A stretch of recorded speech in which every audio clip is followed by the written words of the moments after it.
não parar, não precipitar e não retroceder. Então dizer para esse cara, sabe quando nós vamos parar? Nunca, nunca na sua porca vida, né?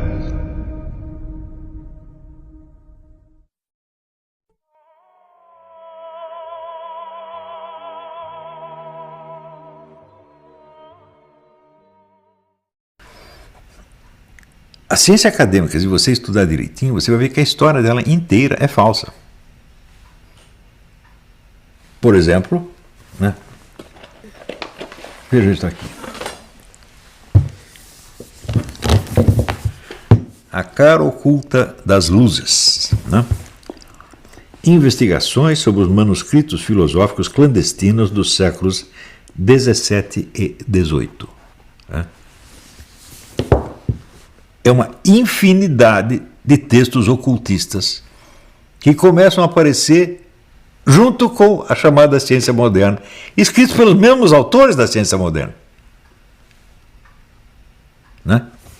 Quando fundou a Royal Society, né, que é o templo da ciência moderna na Inglaterra, quem fundou a Royal Society? Um sujeito chamado Elias Ashmole, que era um ocultista, alquimista, macumbeiro.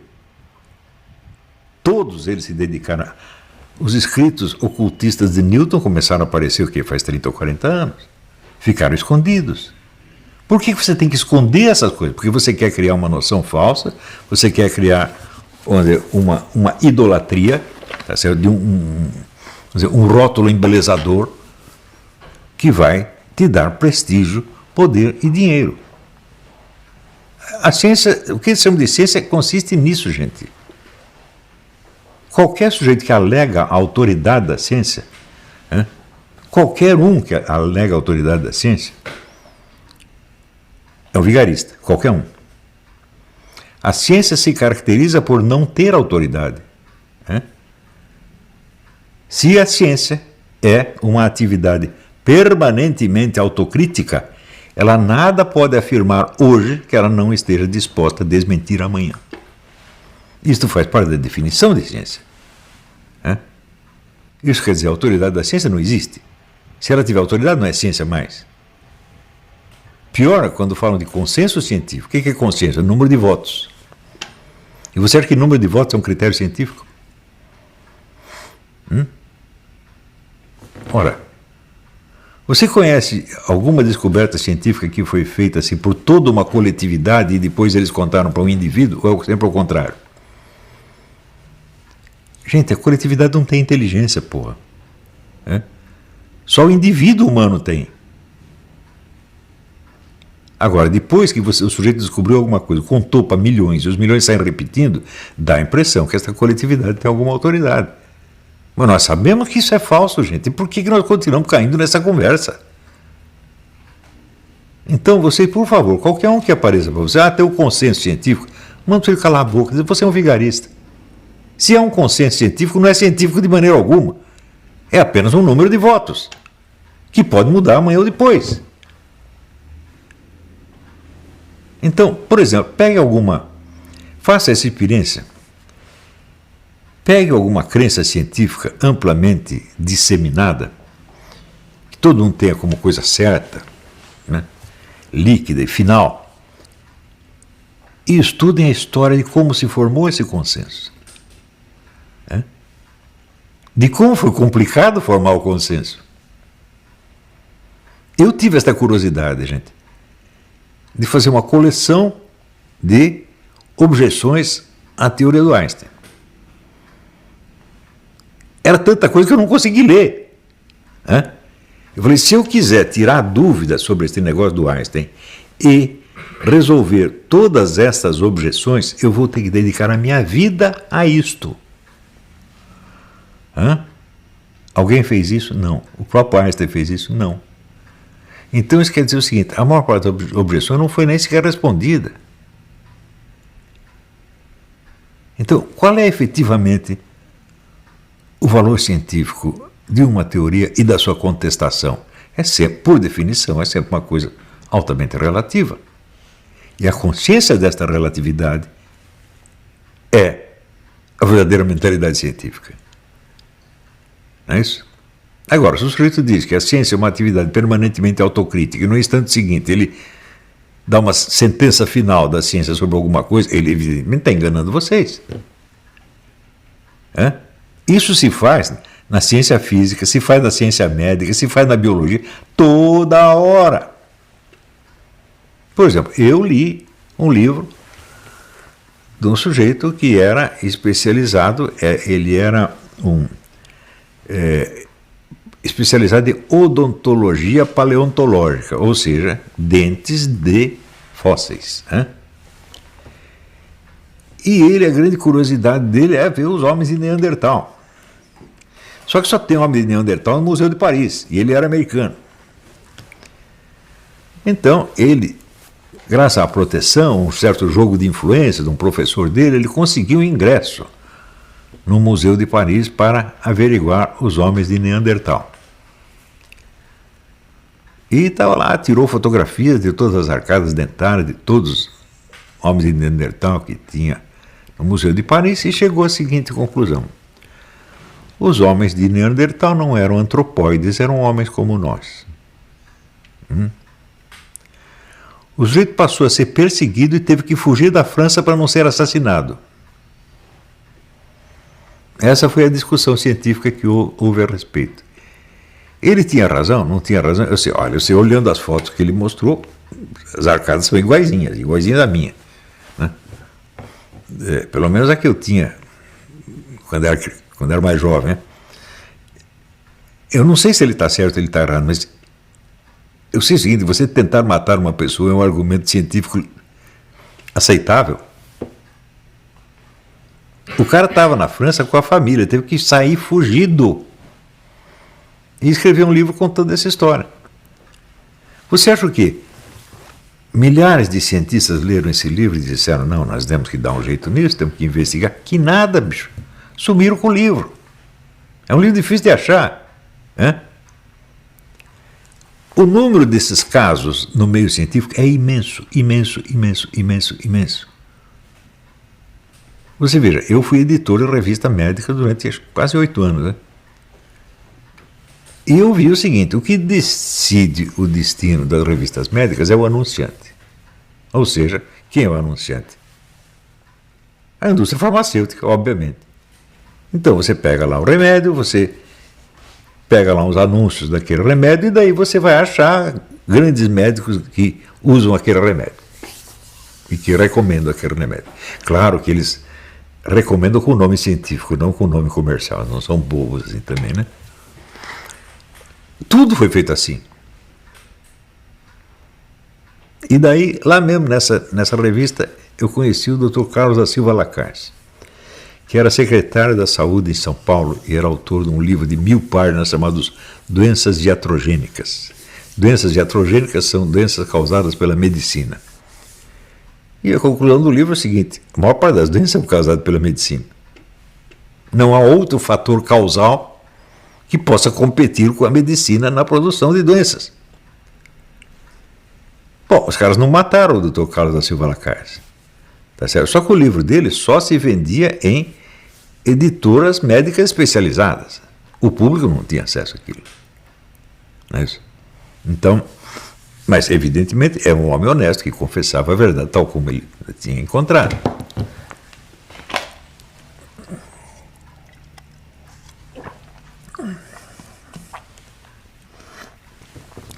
Então, o que nós temos que fazer, a primeira providência é pegar todos esses conceitos que se usam nas discussões públicas, né? Liberdade, democracia, direitos, etc., etc., e fazê-los recuar até a sua expressão mais simples e material. Né? Por exemplo, a palavra direito. Eu digo, a única pessoa que conseguiu explicar o que é um direito foi a filósofa francesa Simone Weil. Ela disse: um direito que você tem é uma obrigação que alguém tem para com você. Se você diz, por exemplo, você tem direito à assistência médica, isso quer dizer que alguém está obrigado a lhe dar assistência médica. A substância de um direito é um dever. O direito por si mesmo não tem substância alguma. Se você disser o seguinte: Você tem direito à assistência médica, mas ninguém tem a obrigação de lhe dar assistência médica. Isso quer dizer o seguinte: você não tem direito à assistência médica. Você tem só uma promessa que não será cumprida jamais. Mas se é assim, por que as leis se autodefinem em termos de direitos e não de deveres? Porque a estrutura inteira da coisa é desonesta. Porque é melhor você dizer para o sujeito que ele tem um direito do que ele tem um dever. E porque a maior parte dos direitos não corresponde a dever nenhum e, portanto, os direitos não existem.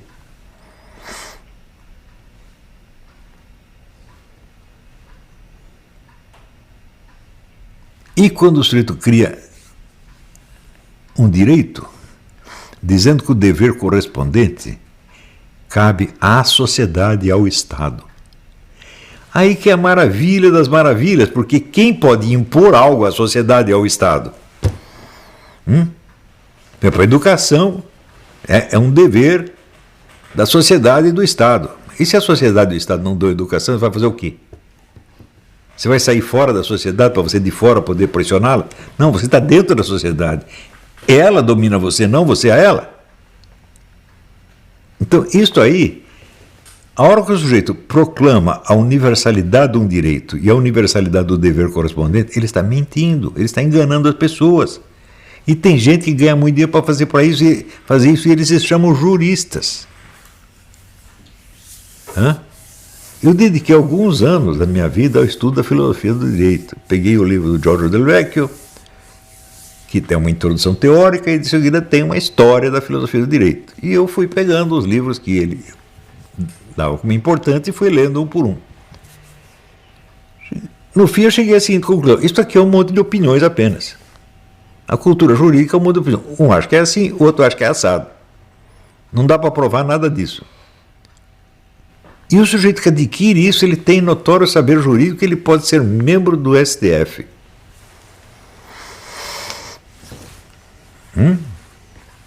Eu acho que, em vez de exigir saber jurídico, deveria exigir algum outro tipo de saber, que tivesse substantividade. Por exemplo, um saber gramatical. Para ser juiz, você tem que dominar a sua língua, dominar o idioma pátrio. Você tem que provar que você é capaz de escrever com correção. Porque se você não é capaz de fazer isto, o que quer dizer as suas sentenças? Então, o saber jurídico é você saber um monte de opiniões. Quando eu era bem jovem, eu trabalhei de office boy no escritório de um advogado de São Paulo, Dr. Antônio Ventura do Nascimento. Era um negão muito simpático, muito boa gente. E ele não me dava serviço nenhum, não tinha nada para fazer lá. Então eu ficava só lendo os livros da biblioteca dele. Então tinha aqueles imensos comentários ao Código Civil, comentário ao Código Penal. Eu ficava o dia inteiro lendo aquelas coisas. E foi aí que eu cheguei à conclusão: mas são só opiniões. Um acha de um jeito, outro acha do outro jeito. E, como diria o Ibáñez, são teses contraditórias que ambas se proclamam igualmente certas e irrefutáveis. Isso quer dizer que este conjunto de questões que estão ali no direito e na política não são racionalmente arbitráveis. Isso é importante entender. Mas isso quer dizer que o Carl Schmitt tinha razão, que agora chegou a hora só de contar os amigos e inimigos para ver quem ganha? Não pode ser assim. É porque essas questões não são racionalmente decidíveis que nós precisamos da democracia, meu Deus do céu. Nós precisamos dar chances iguais a teses opostas. Agora, tem gente que não quer isso. Por quê? Quando o sujeito tem na mão todos os meios de fazer valer as suas teses e conseguiu tapar a boca dos que defendem a tese contrária, como aconteceu no Brasil durante 50 anos, todas as teses eram comunista ou amiga de comunista, durante 50 anos. Então isso quer dizer que é o seguinte: a esquerda tinha um controle total da situação. E se as teses dele não funcionaram? O que eles vão fazer? Você não tem mais explicação. Olha, você não tem oposição, ninguém está contra você, você tem a autoridade total. Por que você não resolve o problema? Daí o sujeito é obrigado a entender que a sua tese não era tão certa quanto lhe parecia. E a raiva que o sujeito sente nessa hora, assim, é indescritível. Ou seja, justamente porque ele reduziu o adversário ao silêncio, isso não basta. É preciso suprimir a existência desse adversário, é preciso matá-lo. Esta é a mentalidade de todo o STF. O STF não quer tapar a boca das pessoas, quer suprimi-las.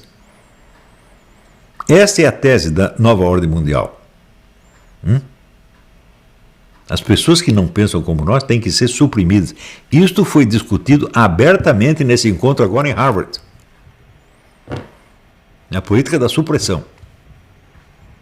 Isso está sendo adotado atualmente em todos os big techs. Você não tem o que objetar ao cara.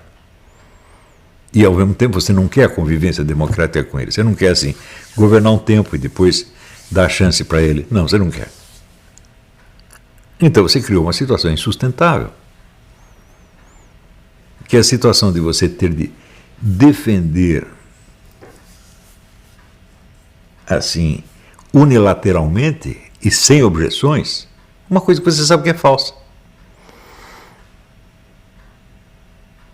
Então, isso quer dizer que, veja, nós não estamos, não é uma questão do fanatismo, o sujeito fanático é o sujeito que acredita 100% no que ele está falando e não consegue imaginar o contrário.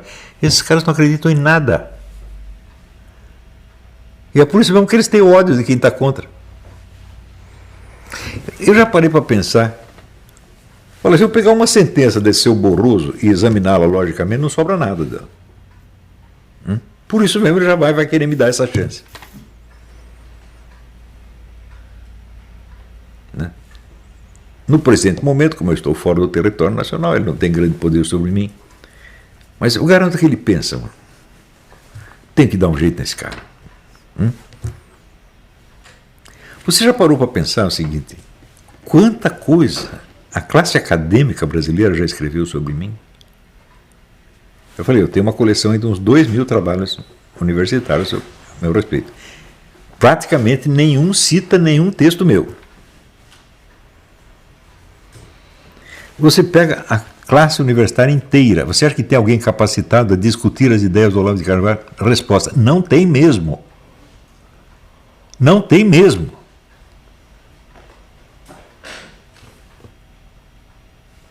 Então o que eles fazem? Não, nós temos que tapar a boca dele, tem que tirar ele do Twitter, tirar ele do Facebook, tirar não sei o que.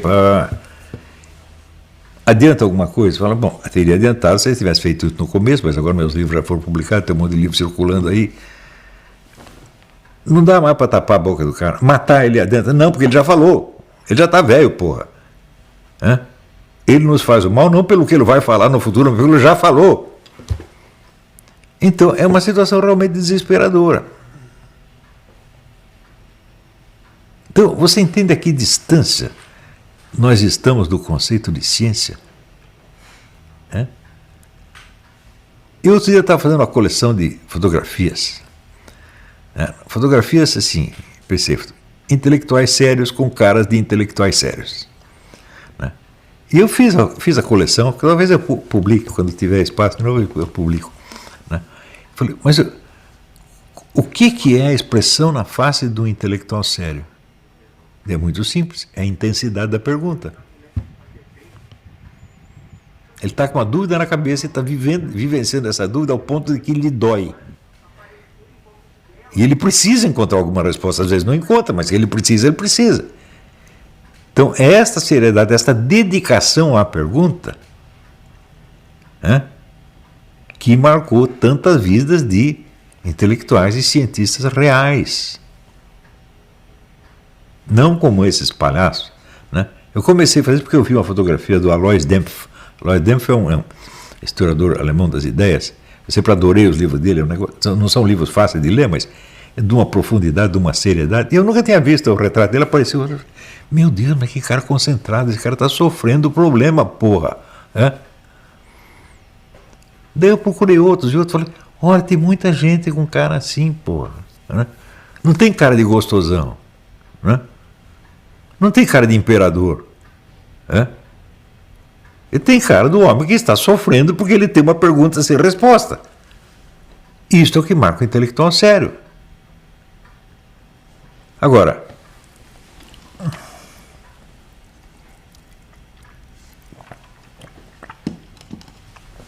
o que nós podemos fazer para que a nossa ciência política seja uma ciência séria? A primeira coisa é entender a gravidade das perguntas e entender como é difícil respondê-las. Se vocês saírem daqui com esta noção, pronto, está feito o meu trabalho. Então faz o seguinte, faz uma listinha, começa por fazer a listinha dos termos mais usados nas discussões públicas. E examine, veja como esses termos são autocontraditórios, como não é possível defini-los, e como ninguém sabe do que está falando. E daí diga para você mesmo, eu gostaria de saber do que eu estou falando. Pelo menos um ou dois termos desses eu consigo. Né? Existe muita gente que entende como essas coisas funcionam, mas em geral não são cientistas políticos. Aqui tem um livro, esqueci o título do livro, foi uma pesquisa feita uns anos atrás, que o cara pegou 200 cientistas políticos americanos, 200 cientistas políticos, pedindo que eles previssem o desenvolvimento de certos problemas que havia na época. Todos erraram. Mas todo mundo erra sempre quando faz previsão? Não, tem gente que acerta, não tem? Só que não são cientistas políticos. Eu acho, por exemplo, quando Georges Bernanos disse que a democracia não é o oposto da ditadura, mas é a causa dela, essa é quase que uma lei do desenvolvimento histórico, meu Deus do céu. Você precisa ter uma democracia funcionando para você poder fazer uma bela ditadura. Porque você transformar uma ditadura em outra ditadura é difícil e é desnecessário. Então precisa ter pelo menos um período de democracia, como teve na Rússia. Entre a tirania do Tsar e a tirania dos comunistas teve um periodinho de democracia. O suficiente para fazer a tirania pior do que tinha antes. Não é isso? Outra coisa.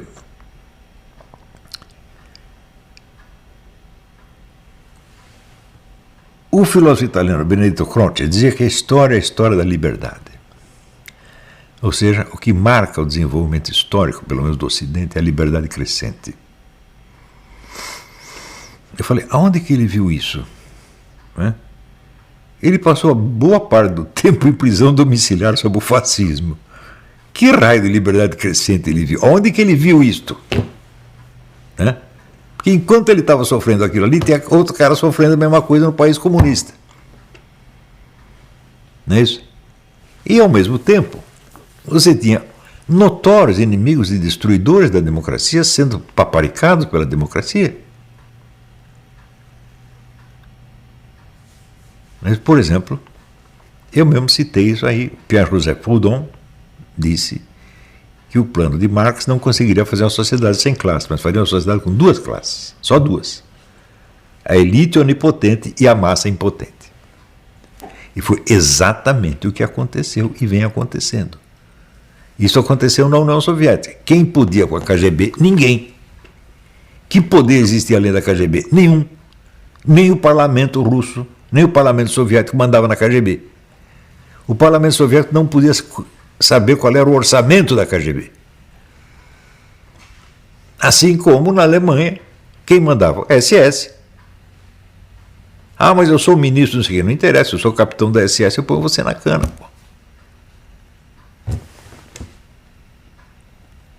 Ora, mas pensa bem, será que fui eu o primeiro a perceber isso? Fui eu o primeiro que leu Pierre-José Proudhon e entendeu que ele tinha razão? Eu falei, não, muita gente mais inteligente que eu leu muito antes.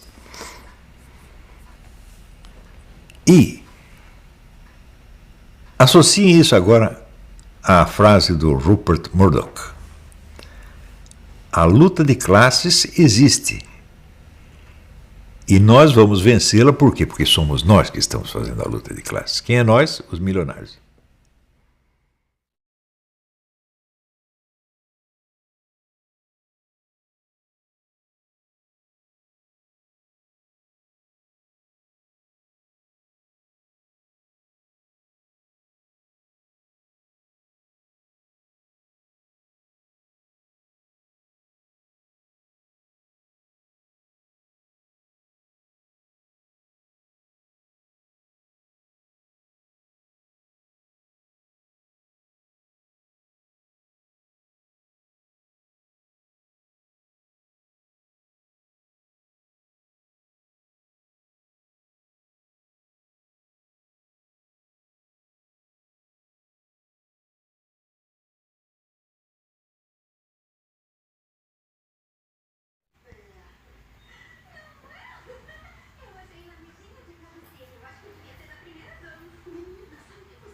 E aí pessoal, tranquilo? Então se inscrevam no canal, comentem, curtam, compartilhem.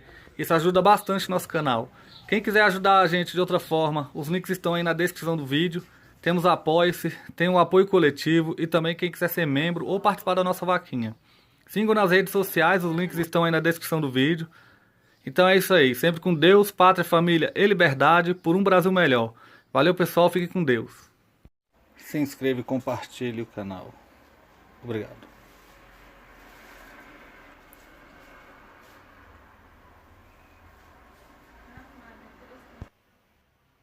Olavo tinha e sempre continuará tendo razão. Apoiem o canal e ajude a gente a continuar aqui no YouTube e nas outras plataformas. Obrigado, fique com Deus.